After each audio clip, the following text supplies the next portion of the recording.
I was never the kind of person who liked to stir the pot. I preferred quiet victories, behind-the-scenes wins, and letting my actions speak louder than my voice ever could. My name's Samuel, I'm 27, and if you asked most people in my family, they'd say I was the quiet one. Not the golden child. That title belonged to my younger sister Ava, the living embodiment of our parents' every dream. No, I was the one who kept to himself, who never really fit the family vibe. Whatever that means. For years, I played my part. I showed up to birthdays with gifts I knew wouldn't get a thank you. I endured backhanded compliments from my mom about how techie stuff is cute, but not real work. Even after I landed a remote job in finance that paid more than my dad's did after 3 decades. I kept my mouth shut when they introduced Ava as our future lawyer, and then forgot to mention I'd just helped close a $2.5 million deal. And when Ava got engaged last fall, you better believe the family group chat exploded. Every message was a variation of, "Our little girl is getting married. Can you believe it?" I could believe it. What I couldn't believe was how invisible I felt while reading all that. Still, I congratulated her. I called. I even sent her and her fiancé a gift, an engraved gold pen set, meant to symbolize signing your future together. I thought it was clever. Ava never responded. Not even a text. I figured it got lost in the wedding planning chaos. That's what I kept telling myself anyway. My relationship with my parents had always been complicated. They weren't cruel, just selective with their affection. They saw Ava as the reflection of themselves, polished, sociable, driven by appearances. I was the opposite, reserved, methodical, uninterested in clout or flashy status symbols. I didn't go to the Ivy League school they wanted. I didn't join the country club. I bought a modest townhouse instead of some luxury condo. And worst of all, I didn't include them in every detail of my life. But I thought we were past all that. I thought we'd settled into an understanding. I'd live my life, they'd live theirs, and we'd all smile at Thanksgiving. Until I got the text. It was a random Tuesday evening. I had just wrapped up a Zoom call with a client in Singapore, opened a bottle of red, and was halfway through a mediocre steak when my phone buzzed. It was my mom.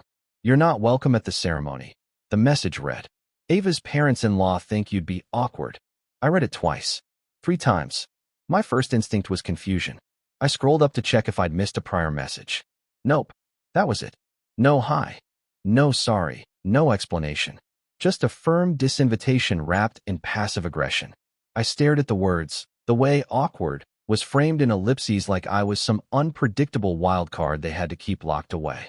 I didn't even know how to respond at first. My chest tightened. Not with rage, at least not yet, but something closer to disbelief. I wasn't just excluded from the reception or asked to keep a low profile. I was flat out unwelcome. At my own sister's wedding. Because someone thought my presence might upset the aesthetic. I typed, "So image matters more than family," and hit send before I could second guess it. A few seconds later, the message was marked read. No reply. That silence said everything. I didn't sleep much that night. My mind kept looping through old family gatherings. Every time I paid for dinner, and they barely acknowledged it. Every birthday I showed up for only to feel like an outsider. Every conversation Ava dominated while I was told to let her have her moment. What kept me up wasn't just the rejection. It was the realization that I had been naive enough to think I mattered equally. That somehow, if I kept showing up, kept being dependable, they'd finally treat me like more than a footnote in Ava's golden biography. But here's the thing. I wasn't the same 17-year-old they used to talk over. I wasn't some shy college kid trying to prove himself. I was successful. Quietly, yes, but successful. And what they didn't know, what they had forgotten, was that they were standing on a foundation that I helped build. A very specific foundation that gave them the dream wedding venue, the designer catering, and even the luxury honeymoon fund. A foundation I owned, legally and financially. But I'm getting ahead of myself. Back when Ava got engaged, our mom had called me, gushing about her once-in-a-lifetime vision for the ceremony. She said it had to be perfect, grand but tasteful, elegant but youthful.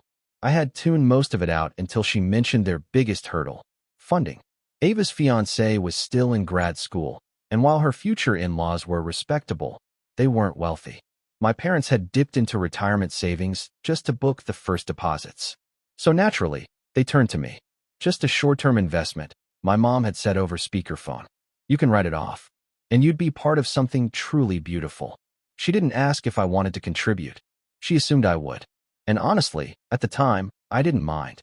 I figured it'd be nice to do something generous, maybe even shift the family dynamic a little. What I didn't know was how forgettable my generosity would become. We set it up properly. Well, I did. I told them I'd front the cost through my LLC, so it was cleaner tax-wise. That way, all vendor contracts, deposits, and invoices would technically go through me. They agreed. They just wanted the money. And I gave it. Every last dime. Venue deposit? Covered. Custom flower arrangements from some boutique in Napa? Paid. A down payment on that ridiculous harpist who only played during sunset ceremonies? Yep. All in my name. They didn't even question it. Because in their eyes, I was just the bank. But now, after that text, after being told that Samuel, the brother, the son, wasn't good enough for their curated little spectacle, I sat on that thought for a few days. I didn't lash out. I didn't confront anyone. I let it simmer like a slow boil. Because if there's one thing I've learned over the years, it's that timing is everything. You don't react when you're emotional. You wait. You observe. You prepare. And then you move. I started digging through the wedding documents. The contracts, the authorizations, the payment receipts. I wanted to see just how deep their dependency went, and whether they even realized how precarious their little tower of perfection was. That's when I found something interesting. Not just one thing, multiple things. Quiet little clauses buried in the contracts that all pointed to the same truth. If I pulled out, the entire production would crumble. And they had no idea. They thought I was just the awkward one. I smiled. And then I made a call. Just one. I didn't make that call right away. I thought about it for 2 more days, replaying everything like a scratched record. The message, the silence, the years leading up to it. I told myself I didn't need to escalate. That maybe Ava would call, say it was a misunderstanding, tell me she wanted me there. Maybe Mom had sent that text in a moment of stress. Weddings were chaotic. People said things they didn't mean. But no call came. No apology. Nothing. And as the days passed, the more I saw the truth for what it was. This wasn't a one-time slight. It was the final move in a long, quiet campaign to box me out of the family, brick by brick, smile by forced smile. I spent the next weekend doing something I hadn't done in years. I scrolled through old photos. Birthdays, holidays, those blurry Christmas morning shots. And there I was in the corners, always slightly out of frame. Ava in the center, wrapped in a bow or holding the microphone or getting the last piece of cake. Even in group shots, I was the afterthought, standing to the side, kneeling in front, holding someone else's drink. And it wasn't just the pictures.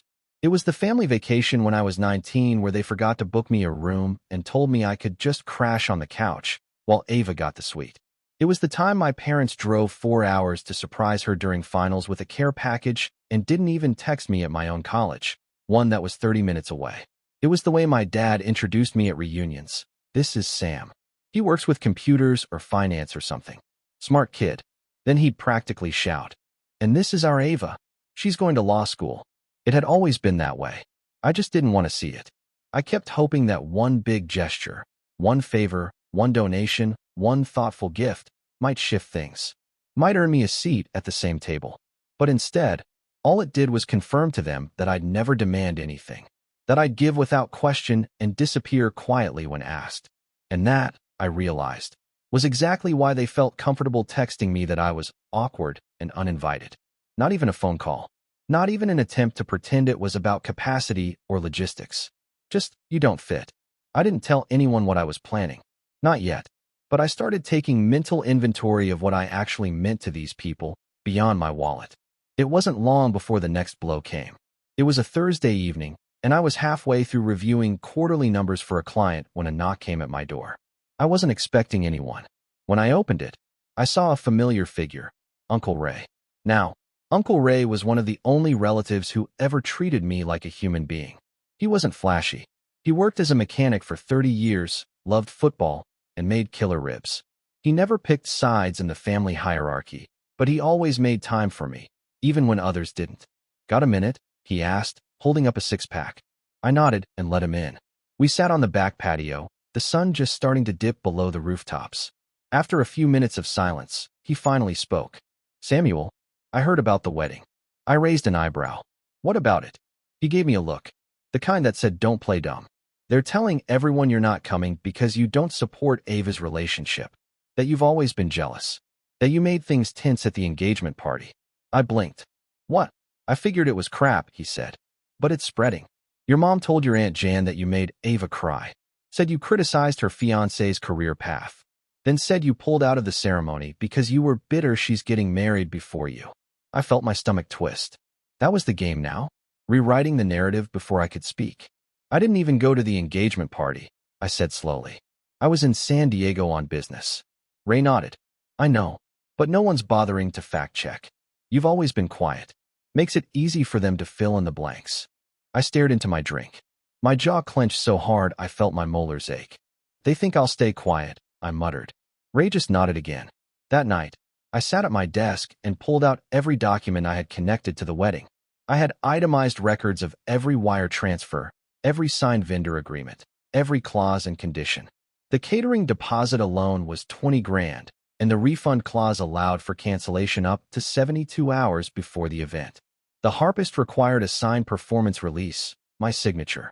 The venue required the payee, me, to confirm final guest numbers by a specific date or forfeit the time slot. They had built their entire fantasy wedding on my foundation, and they didn't even bother to hide the betrayal. Over the next week, I played nice.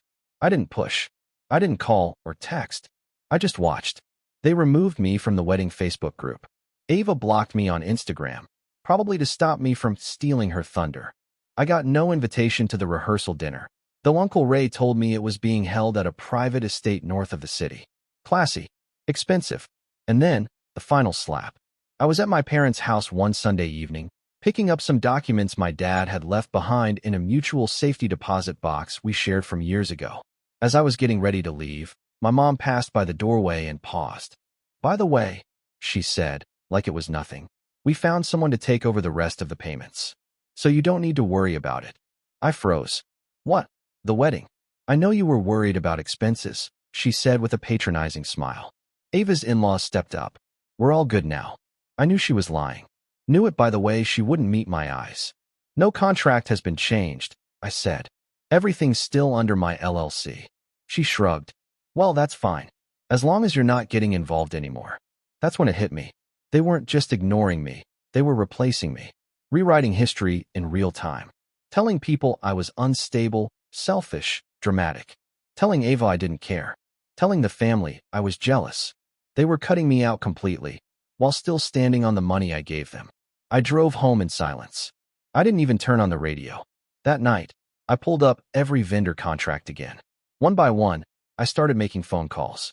Not to cancel. Not yet. Just to confirm exactly what I could do. And when. The venue? If I didn't provide final guest numbers and payment confirmation 2 weeks out, the reservation would be voided. The caterer? I could cancel with 72 hours notice and receive a partial refund. The harpist? Performance not guaranteed without signed release. And the videographer? Scheduled through my company. If I withdrew the team, no documentation would be delivered. No edits. No footage. Every piece. Every detail. They were all in my hands. And they didn't have a clue. But I wasn't going to throw the match just yet. No, I was going to wait. Let them bask in their own perfection. Let Ava post her countdown to the big day stories. Let my parents brag about the open bar and imported flowers. Let them hand out place cards and print custom napkins with their names in gold leaf. Because the best part of a house of cards falling apart is watching the moment they realize who pulled the bottom piece. And I already had that piece in my pocket. I just needed the right moment to drop it. It's strange how fast your own family can make you feel like a stranger in your own life. One moment you're offering help, trying to show up for them in the only way you know how. And the next, you're watching from the sidelines while they rewrite your story without you in it. After that conversation with my mom, if you can even call it a conversation, I didn't just feel excluded. I felt erased. They didn't just cut me out of the wedding. They cut me out of the narrative entirely. For the first few days after that, I went dark. I stopped checking the family group chats, didn't answer any calls, even from Uncle Ray. I logged off work early, ignored emails, didn't bother with my meal prep or gym routine. I just let myself float. I'd always prided myself on keeping it together, being the dependable one, the calm one, the quiet fix-it guy in a family full of noise and drama. But now I was exhausted. I didn't have it in me to pretend like this didn't break something inside me. I wasn't angry yet. I was just tired. Tired of being disposable. I let myself sit in that for a while. I ordered takeout every night. Always too much food, and left the dishes in the sink. I slept at odd hours and stopped shaving. It wasn't a dramatic spiral. Just a quiet unraveling. I wasn't used to being the problem in someone else's story. And now that I apparently was, I had no idea how to act. The worst part was that I still kept checking my phone. Every few hours, I'd open it without thinking, half hoping, half dreading a message from Ava. An apology, maybe, or even just a crappy excuse. Something like, sorry things got out of hand. I didn't mean for you to be uninvited. But the silence was total. Cold. Clinical. The girl I grew up with, who used to beg me to braid her hair, who used to sneak into my room to watch cartoons when she was scared at night, was gone. Or maybe that version of her never really existed. Maybe I just saw what I wanted to see. It took about a week of this limbo before I finally reached out to someone. Not family, definitely not them. I texted Kira. Kira and I had dated briefly about a year and a half ago. We didn't work out romantically, different timelines, different goals, but we'd stayed close. She was a landscape architect, always busy, always sketching or traveling for a site visit. But she had this calm energy about her that made people open up. I didn't even plan what I'd say. I just texted her. Got time for a drink? She replied in 5 minutes. Absolutely. You okay? I wasn't. But I wanted to be. We met up at this quiet rooftop bar downtown, somewhere far from the usual haunts where my family might show up. I hadn't seen Kira in months, but she hugged me like it had been days. You look like hell, she said, smiling gently. Appreciate the honesty. We ordered drinks, sat under a string of glowing bulbs, and I told her everything. The text, the lies, the disinvitation, the part where they used my money and then made me the villain. I didn't cry, but my voice cracked a few times. More than I expected. She didn't interrupt, just listened. When I finally finished, she leaned back and let out a low breath. Damn, yeah. They always been like that. I nodded slowly. Yeah, I just didn't want to see it. She was quiet for a second. Then, so what now? I shrugged. I don't know. I have all the control, technically. I could pull everything.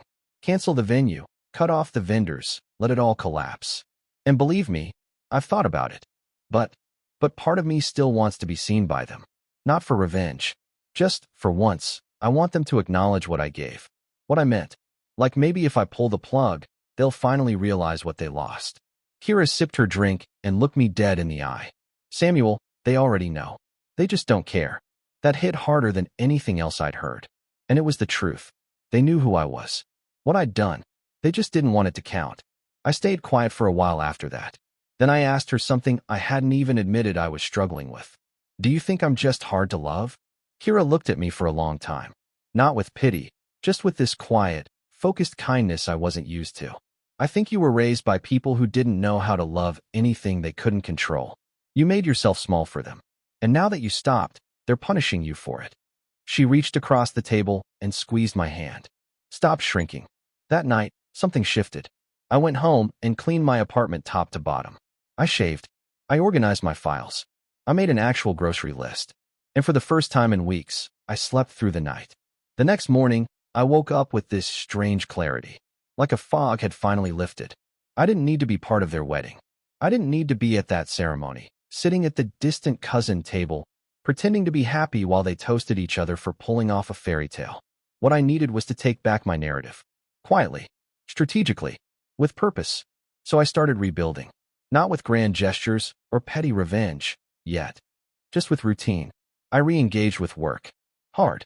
I took on a new project that had been sitting in my inbox for weeks. A fintech startup looking to restructure their budgeting systems. The kind of thing I used to eat up before everything got cloudy. I put in 12-hour days, but it felt good. Sharp. Focused. I started running again too. Nothing crazy, just a few miles each morning, but it helped clear my head. And I stopped checking my phone.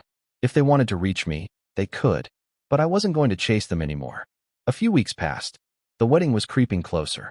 I kept tabs on things, not obsessively, just enough to know the timeline. I monitored the vendor contracts quietly, making notes on deadlines and refund thresholds. But mostly, I kept my head down and built my life back. Kira and I started hanging out more, platonic, but warm. She had this way of making everything feel grounded. We'd meet up on Sundays, grab coffee, walk through the park. She never pushed, never pried, just gave me space to be myself. And in that space, I realized something. I had always been enough. I just happened to be born into a family that couldn't see it. One night, about a month before the wedding, I got an email from the venue. A simple reminder, final guest list and payment confirmation due in 7 days or reservation will be released per contract terms. I stared at it for a long time. They hadn't reached out. No one had asked me to confirm. No one had mentioned my name in any update. I was still ghosted. They were either assuming I'd stay quiet, or they were gambling I didn't have the guts to follow through. I flagged the email and let it sit. 6 days passed. Still nothing. No calls. No texts. No messages. Not even a just checking in from Ava or a guilt trip from Dad. On the 7th day, I opened my laptop. I took a deep breath, and I hovered over the reply button. That's when my phone rang. It was a number I didn't recognize. I answered. Hello. There was a pause. Then, Sam, it's Grace, Ava's maid of honor. I blinked. I'd met Grace once, maybe twice. She was the type of person who posted Instagram stories of every brunch and called herself a vibes curator. Hey, I said cautiously. What's up? She laughed nervously. So weird thing. I was trying to finalize some seating stuff for the reception, and Ava mentioned something about you handling the venue, but then she said you weren't involved anymore. This might be awkward, but do you have, like, the invoice or something? We're trying to finalize headcount, and I cut her off. I'm still listed on the contract, I said. Technically, no one else can finalize anything without my confirmation. Silence. Oh, Ava didn't mention that. I bet she didn't. I'll tell you what, I said calmly. Have Ava call me directly. We can figure it out. Grace was flustered. Right? Yeah, totally. I'll let her know. She hung up fast. I stared at the phone for a long time. It had begun. They needed me, but they still hadn't reached out. And that was going to cost them. Because what they didn't know was that I already had a plan. I had already pulled one of the contracts. Not the venue. Not the caterer. Something smaller. Something that wouldn't set off alarms. But enough to shake the foundation. Let's rewind a bit. Before Grace called me, before the venue reminder email, before I even cleaned my apartment and started jogging again, I had already set the first piece in motion. It happened late one night, maybe 2 days after Uncle Ray came over. I couldn't sleep.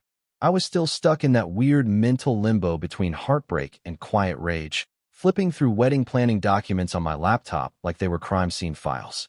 That's when I saw the vendor I had forgotten all about. The ice sculpture artist. Yes, an actual ice sculptor. Because, apparently, Ava wanted a custom swan centerpiece that would melt gracefully during the reception, symbolizing the beauty and fragility of love. I wish I was making that up. The invoice wasn't large, only a couple $1,000s, but the artist was temperamental. His contract had a specific clause that stood out to me now, bolded and underlined. Sculpture cannot be altered, rescheduled, or finalized without written confirmation from the original client by date. If confirmation is not received by deadline, agreement is void and deposit non-refundable. The deadline was 3 days away. I sat back in my chair. I could have ignored it, let it expire. But something about it was just poetic. This fragile, ridiculous symbol of their fairy tale melting away, not at the reception, but before it ever arrived. So I emailed the artist and said I was withdrawing the order. No swan, no sculpture. Keep the deposit. He didn't argue. Said he'd been booked up anyway and was relieved to have one less commitment. And just like that, a small piece of the wedding fell quietly out of place. No one noticed, but it made me feel something I hadn't felt in weeks. Control. That was the moment I realized something big. I didn't need to ruin the wedding with one dramatic blow. I didn't need to be explosive. I didn't want scorched earth. What I wanted was for the entire thing to collapse under the weight of its own lies. Quietly. Strategically. So I started planning. I pulled up every contract, every timeline, every clause. I made a spreadsheet. Vendor names. Deadlines. Cancellation terms. Refund amounts. Points of contact. Backup plans. The works. Then I sorted them into 3 categories. Soft pulls. Minor things I could cancel or withdraw that wouldn't raise alarms, but would start to inconvenience the event. Critical fails. Services that, if pulled, would create chaos. These included the catering, transportation, and most importantly, the venue itself. Delays and distractions, elements that wouldn't cancel the wedding but would throw the planning into disarray. The custom seating arrangement software, licensed through me, the photographer's editing turnaround, contracted under my LLC, and the imported floral arch that required my final approval to ship. Now, here's the thing about revenge. It tastes better when it's earned. I wasn't going to unleash this all at once. I wanted them to feel safe, confident. I wanted them to post their countdowns, brag to their friends, walk into that rehearsal dinner thinking they'd won. And then, click, I'd pull the rug out from under them. But to do that, I needed help. So I called Uncle Ray. He answered on the first ring. "You all right?" he asked. "Better now," I said. "But I need to ask you something, and it might put you in a weird position." "I'm listening." I told him the basics. Not everything, just enough. That I was still technically in control of the wedding infrastructure. That they were using my money, my company, my name. And that they had no clue how close they were to losing it all. Then I asked the big question. "Can you keep your ear to the ground? Let me know what they're saying. If they suspect anything." Ray didn't even hesitate. "You got it." I trusted him. He wasn't just doing it out of loyalty. He'd seen this family operate long enough to understand the dynamics. He knew what it was like to be shoved to the side when you didn't fit their narrative. And honestly, I think he wanted to see it fall too. Over the next couple of weeks, he fed me intel. Ava's fiancé's family had no idea I was funding everything. They were told my parents had connections with a generous investor who helped secure the venue. Ava spun it as a kind of Cinderella story, her humble roots, the fairy godmother funding, and the perfect day coming together through destiny and grit. Disgusting. Meanwhile, my parents doubled down on the lie that I had pulled out early and wasn't coming because I didn't support the marriage. They even told a few relatives that I had gone a bit off lately and was overly sensitive. Every time Ray told me this, I laughed. Not because it was funny, but because it confirmed exactly what I needed. They weren't just entitled. They were arrogant. They genuinely believed they could throw me away and still keep the house I built. I gave them rope. Then I started yanking it. First, I emailed the catering company and asked to adjust the menu. Just minor things. Remove the shrimp appetizer, swap out the champagne tier. I claimed the client had dietary concerns. This triggered a mandatory reconfirmation email back to the listed contact, me, along with a request for updated payment details. I didn't respond. This triggered a hold on the service. No food, no drinks, not without updated confirmation. 3 days later, I got a panicked email from the caterer asking if the event was still on. I told them to hold tight. We were revisiting the structure. Translation, let them sweat. Then I contacted the flower distributor. The imported arch Ava wanted, hand-selected from a specialty nursery in the Netherlands, required phytosanitary clearance and customs processing. But my approval was missing. They wouldn't ship without it. I didn't approve. Strike 2. Then I logged into the wedding seating software, the one I had licensed to Ava's wedding planner for free under my LLC. I revoked the license. The planner messaged me in a panic. I told her the software was under maintenance and might be unavailable for an extended period. She wasn't happy. Ava would be even less. But I wasn't done. The next piece came from Ray. He told me Ava had started to worry. Little things were slipping. The harpist never confirmed her set list. The seating chart kept crashing. The florist went silent. And the caterer, who Ava hadn't spoken to directly at all, still hadn't sent a final tasting confirmation. They were too proud to admit they were losing control. Too confident I wouldn't retaliate. I wanted to laugh. But I waited. The rehearsal dinner was 2 weeks away. I planned to wait until the last minute. But then, something shifted. Uncle Ray called me one night. Said my mom was at brunch with some extended relatives. Bragging. She said you were so unstable lately. It was a blessing you weren't coming. Said you might have ruined the photos or made a scene. And get this. She said you're lucky they didn't sue you for harassment over the ice sculpture cancellation. My jaw locked. That was it. I had given them every chance. Given them silence. Given them grace. Now I was done giving. So I moved up the timeline. I drafted 6 emails. 1 to the venue, confirming cancellation due to unforeseen complications. 1 to the catering company, formally terminating the agreement. 1 to the florist, canceling the import permit. 1 to the photographer, requesting they stand down. 1 to the transportation company, rescinding the wedding shuttle service. And 1 to Ava. But I didn't send hers yet, because I wanted her to find out the hard way first. I scheduled the vendor emails to go out 72 hours before the rehearsal dinner. Just enough time to ruin everything, but not enough to fix it. 72 hours before the rehearsal dinner, the emails went out. No dramatic subject lines. No gloating. Just clean, professional language. Due to a change in circumstances, we are terminating the service agreement, effective immediately. Per clause 4.2 of the contract, payment was non-refundable, and the event is no longer proceeding as initially scheduled. Do not proceed with any further work. Please confirm receipt. 6 messages. 6 dominoes. And then, I waited. I didn't check my phone obsessively, didn't pace the room or wring my hands like I thought I might. Instead, I spent that morning on a walk, the kind where the sun hits the pavement just right and the world feels like it's humming in time with your heartbeat. I bought myself coffee. I even stopped at a bookstore and picked up a new journal. That afternoon, I opened my laptop, went into the shared drive I'd created for the wedding vendors, and deleted it.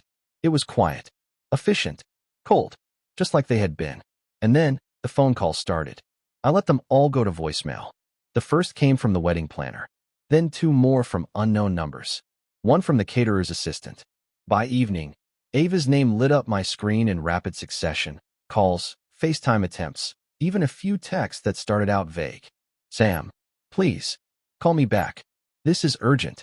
Then they got angrier. What the hell did you do? Are you insane? I swear to God, if you don't fix this. I didn't respond. Not yet, because the real firestorm was still coming. By midnight, the emails had clearly reached the entire family. My dad's number popped up. My mom's. I let them all rot in missed calls. I didn't want an apology. I wanted them to sit in the consequences. Feel every bit of the silence they had once shoved down my throat. The next morning, I finally called one person, Uncle Ray. He picked up sounding equal parts exhausted and delighted. They're in shambles, he said. I mean, Samuel, it's like someone set a grenade off in their group chat. Your mom's losing her mind. Ava's threatening legal action. I actually laughed. Let her. I have the contracts. Every receipt. Every agreement. You do realize they're trying to pin this on you now, right? Of course, I said calmly. That's the best part. Because here's the thing. I never once said I was canceling the wedding. I simply terminated the services I was contracted to, which meant they weren't suing a malicious brother out of spite. They were begging to fix a broken system they never bothered to understand. They had no backups, no alternative contacts, no financial trail that included Ava or my parents. Every major piece of that wedding was tangled up in me. They just never thought I'd pull the plug. But I did. And now the fairy tale had no catering, no venue, no flowers, no music, no shuttle, and no time to fix it. But I wasn't quite finished. There was one last thing I had to do. So I finally opened my text thread with Ava. I typed slowly, carefully. You asked me not to come to your wedding because I would be awkward. Then you used me for everything. Told lies. Rewrote history. I stayed quiet. I let it go. But here's the truth. Ava, I was never the problem. I was your solution. And now that I'm gone, you finally see what that means. This wasn't revenge. This was clarity. I hit send. Then I blocked her. That night, I turned off my phone completely. Made a nice dinner. Poured a glass of wine. Slept like a rock. The following morning, Ray called me again. You need to hear this, he said, and played a voicemail he'd received from my dad. Apparently, they had scrambled all night trying to salvage what they could. Ava's fiancé's family was furious, embarrassed, blindsided, and threatening to pull their own support. Word was spreading through the extended relatives. My mom tried to pivot the narrative again, claiming it was my instability that caused the mess. But too many people knew now. Too many vendors had forwarded email trails. Too many receipts had my name on them, not hers, not Ava's. And just like that, the story started to shift. Suddenly, I wasn't the bitter brother anymore. I was the guy who held the whole thing together and then walked away. Not out of rage, but because they made me a ghost and forgot that ghosts can still haunt. The wedding didn't happen that weekend. They tried to hold a small ceremony in a relative's backyard with fold-out chairs and homemade decorations, but most of the guests bailed. The vibe had soured. The story had leaked. And you know what? That was the most satisfying part. It wasn't about destroying their day. It was about watching them struggle to replace what they never appreciated in the first place. They thought they could control the narrative. but I wrote the ending. A week later, I got a letter in the mail. A handwritten one from my mom. The handwriting was shaky, like she didn't know how to sound genuine, but was trying. It read, "Samuel, we were hurt. Shocked. We never thought you'd take it this far. But after hearing what happened, I suppose I understand. I won't say sorry yet because I don't know if you'd believe me. But I hope one day you'll come back to the family. Love, Mom." I folded the letter once and slid it back into the envelope. No return address. No apology. Just damage control disguised as remorse. I never responded. Because I didn't need to. I had already said everything they needed to hear. Not with words, but with silence. And silence, it turns out, is the loudest kind of revenge. They erased me from their wedding, so I erased their wedding from existence.